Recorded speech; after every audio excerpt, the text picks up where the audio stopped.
الرحیم۔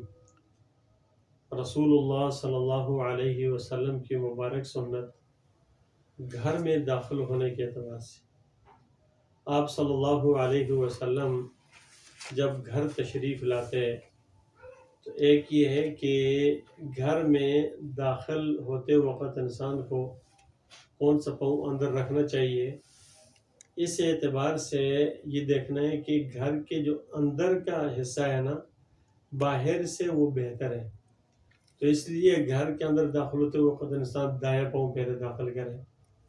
اور دوسری بات یہ ہے کہ گھر میں داخل ہوتے وقت انسان دعا پڑھے، اللہم انی اسألک خیر المولج و خیر المخرج، بسم اللہ ولجنا و بسم اللہ خرجنا وعلی اللہ ربنا توکلنا۔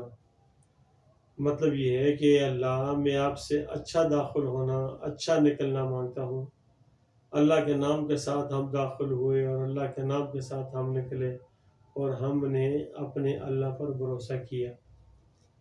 رسول اللہ صلی اللہ علیہ وسلم جب گھر تشریف لاتے تو اب گھر میں داخل ہوتے ہوئے ہنس منہ خندہ پیشانی کے ساتھ اور داخل ہو کر پھر سلام کیا کرتے تھے، اور سلام السلام علیکم ورحمۃ اللہ وبرکاتہ، پورا سلام۔ اس پورے سلام کی بہت برکتیں ہیں۔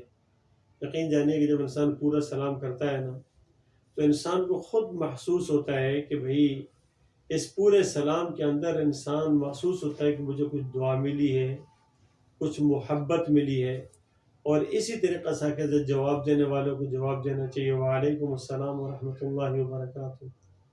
اور جب انسان اس سلام اور اچھے طریقے سے پورے طور پہ سلام کرے گا تو اس سلامتی کی ایک دعا گھر کے اندر سلامتی لے کر آ گیا تو وہاں شیطان نہیں داخل ہوگا انشاءاللہ۔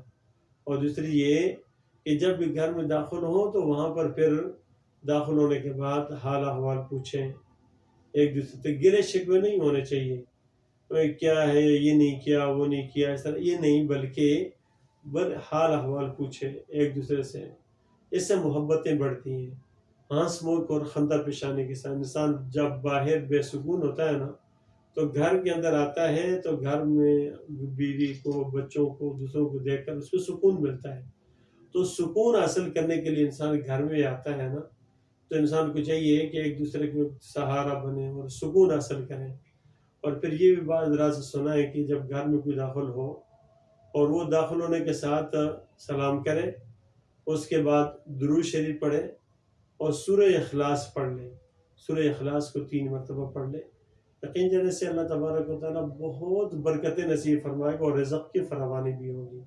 اللہ تبارک و تعالیٰ ہمیں رسول اللہ صلی اللہ علیہ وسلم کی پیاری پیاری سنتوں پر عمل کرنے کی توفیق عطا فرمائے۔ السلام علیکم ورحمۃ اللہ وبرکاتہ۔